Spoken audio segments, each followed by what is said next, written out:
Hello everyone and welcome to another casual review. Today I'm talking about Final Fantasy II Pixel Remaster. Like I mentioned in the previous Final Fantasy casual review, I did own this game for a long time through the Final Fantasy Origins collection on the PlayStation 1, which includes Final Fantasy 1 and 2.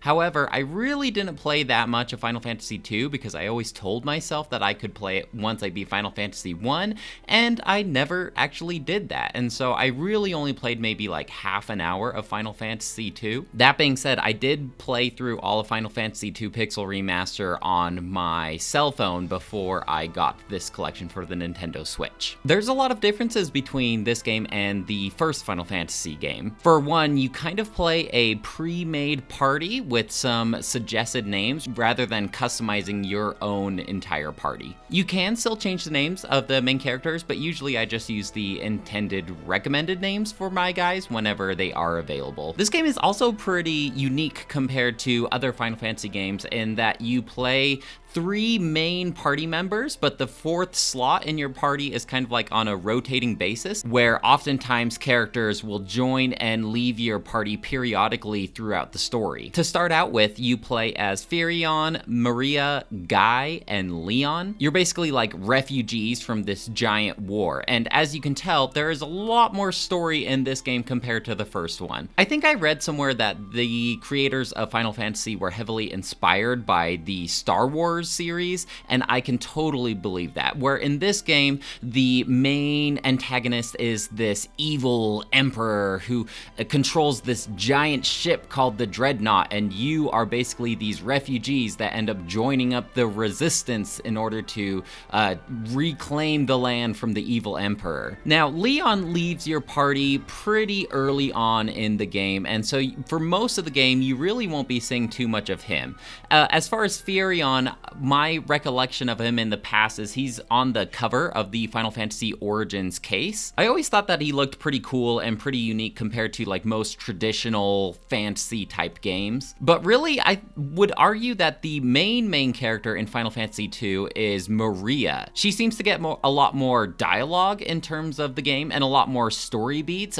Basically, Leon, the person who leaves your party, is her brother, and so she kind of has a little more motivation to join the resistance, and yeah, she just has a lot more talking points. The only thing that I can think about with Firion is he kind of has some kind of suggested romantic entanglement with Maria, but in terms of like actual dialogue, it doesn't delve too deep into that romantic relationship. Guy is just a interesting character to say the least. He basically talks like a caveman for some reason, and there's one point in the story where you go into a cave that is full of beavers, and Guy just comes up out of nowhere and says, "Guy speak beaver," and then he translates for you.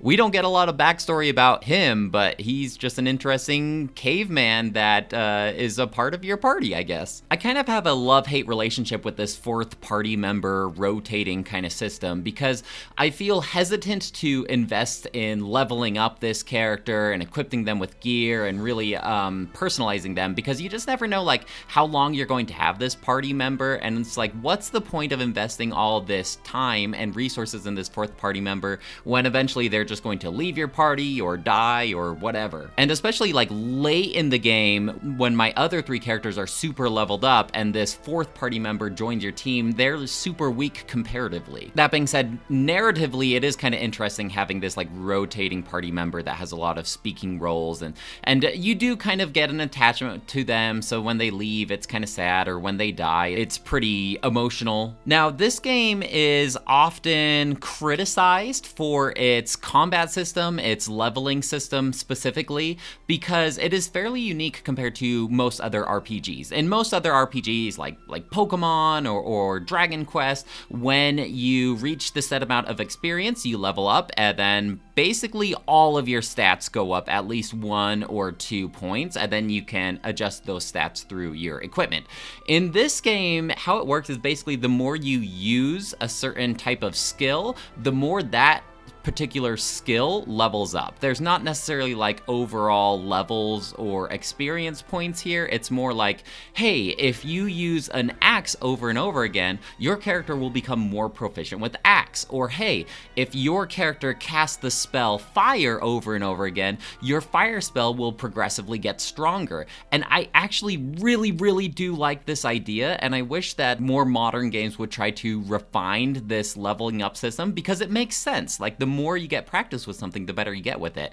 I particularly like this idea for the spells themselves because visually they get stronger. However, maybe I just don't understand how to build my characters or whatever, but it seems like the visualization of these spells looks a lot stronger than the actual damage output. Like, some of these spells like Flare 10 or Ultima 10, they look incredibly powerful, and then they end up doing, you know, maybe like 300, 400 damage, compared to if you equipped weapons to your guys and they are actually proficient with those weapons, you can knock out maybe like, I don't know, more than 2,000 damage at the end of the game. Oh, and that is another thing where, yes, you can equip your character with like a sword and a shield, or you can equip your character with 2 swords and it will do like double the damage. It'll attack twice. But there are certain cases where magic is necessary. Sometimes frustratingly so. There are some characters that are like completely immune to physical damage and you're barely making a dent in them, so you will need to resort to using spells at some time. This is particularly frustrating for when you're doing auto battles because the encounter rate in this game is so incredibly high. I feel like you walk maybe 5 or 6 tiles every time you have an encounter, and this wouldn't be too bad of a deal if you could just auto battle your way through this, but sometimes you really do need to change your setup depending on like what enemies you are encountering, because sometimes they will put like this super beefy guy up in the front lines where your guys will automatically attack them, and then they'll push like their wizards in the back that do a ton of damage or a bunch of annoying status effects on you. And so it's not like you can just auto battle your way through this game. There are times when you need to stop and actually set up, okay, you're using your spell on this guy, you're doing your attack, your physical attack on this guy, you're using Asuna to erase this annoying status effect, because this game really loves its status effects, and unless you stay on top of them, they can really mess you up. The one that I'm thinking of in particular is Confuse. So if one of the enemies confuses your party members, then your party members will attack your own party, and that can do a ton of damage, so you really need to stay on top of those. Stone was in the first Final Fantasy game, but still annoying, and so you need to make sure to unstone your characters. I was actually really excited because at the beginning of this game, if your characters got poisoned, once the combat ended, your characters weren't poisoned anymore. So I was like, awesome, it doesn't persist after combat.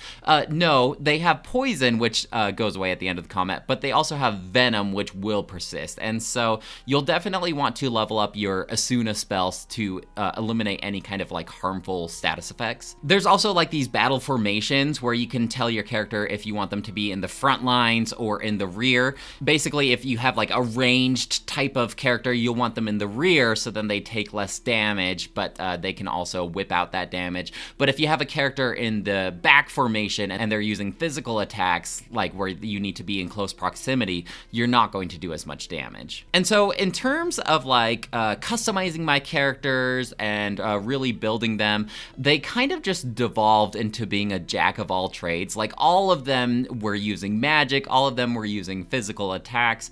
I will say I was trying to build Maria kind of like as my mage because her base intellect and all those stats kind of lended themselves to be a caster of some kind, but really what she ended up being is some kind of fighting monk while also using certain spells. The reason for that is because once you run out of MP, what is Maria going to do? And so she ended up using her fist, because if you equipped your character with super heavy armor and weapons, that's going to add magic interference, which will make their spells do less damage. And so you'll want the fist to be holding either like some kind of like rod or staff, or just attacking barehanded. And so yeah, she was like my my monk, who would also be my spellcaster, but then again, all of my characters started being spellcasters because it seemed like a waste of MP if they're just doing their basic attacks. I don't know. I really don't know what I was thinking here, but yeah, they all basically ended up being like a jack of all trades. They all had certain spells leveled up. They all could do decent amount of like physical attack damage as well. I do wish that magic spells did more damage though, because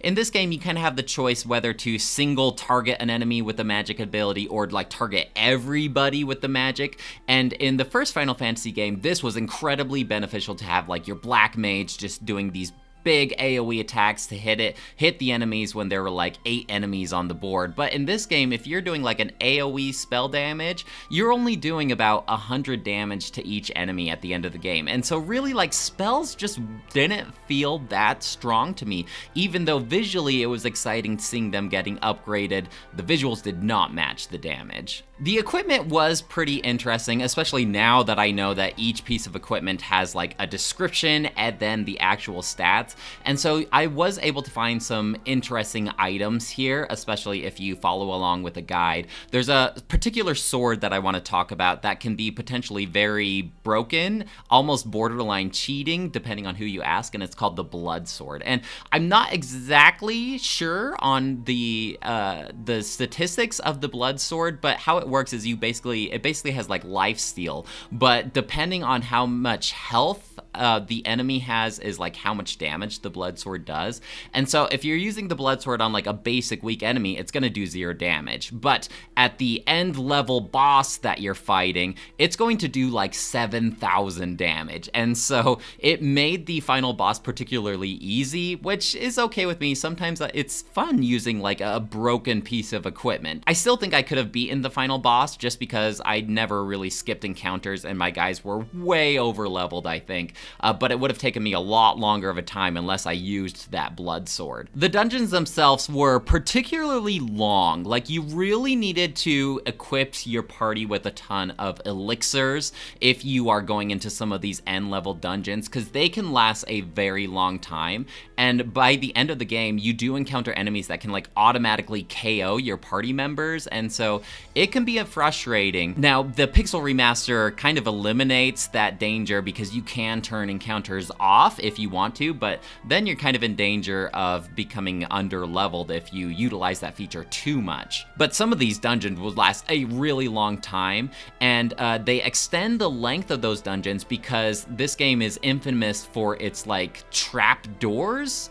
Basically, like, you'll go onto a floor and there'll be like 5 different doors that you can go into, and if you go into the wrong one, it just takes you into an empty room. And this room, I believe, has a higher encounter rate than you normally would, and so it's like you're guaranteed to have a ton of combat going into these empty rooms. I'm not sure if this is the case for the Pixel Remaster or not, but it was definitely the case for the original Final Fantasy II. And so yeah, if you're like following a walkthrough step by step, then I guess you can avoid these trap doors. But if you're just exploring and you want to get all the chests possible, then you're probably going to be exploring a lot of these doors. This game also utilizes these hidden passageways, not a ton, but occasionally, where there'll be, if you like walk into a wall, then you're kind of like going to these secret passageways to find additional chests, things like that. There's also a lot of backtracking in this game too, which also extends the length of this game, and you don't get the airship until like the very end of the game, really. And so you're kind of going back to your main city over and over again, and you're conferring with the Princess Hilda. She's like the leader of the resistance, and it can be annoying doing this backtracking back and forth. Again, the ability to turn off random encounters could definitely help with this if that's the route that you wanted to go. And it is kind of nice having your own little town that you repeatedly visit over and over again. But I think compared to Final Fantasy I, I like the approach of Final Fantasy I better in terms of like exploring the whole world, because it can get a little repetitive exploring the same area over and over again. Now, this game does introduce the famous Final Fantasy chocobos, and that can kind of make travel a little bit better. But as far as I discovered, there's only one area that has a chocobo on it, and it basically just makes like your world travel faster, and I think it eliminates your encounter rates.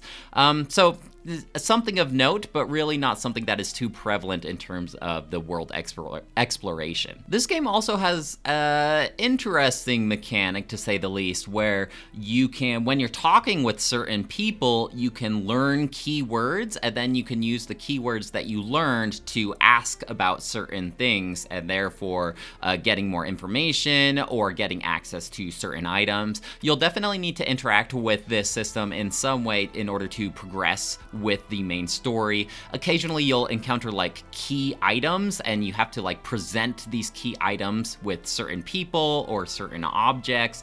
And so unless I was following a guide, I don't know if I would intuitively be able to use this system. Now, the Pixel Remaster has this thing where it kind of like highlights the certain words that the game wants you to ask certain people, and so that can help. But just knowing who to talk to learn certain keywords and then present those keywords to other people, it can be kind of abstract. Overall, this game took me 13 hours to beat, which is about 5 hours longer than my Final Fantasy I playthrough. I did still have a lot of fun playing through it, but I think it's because the Pixel Remaster fixes a lot of the issues that I had with the original.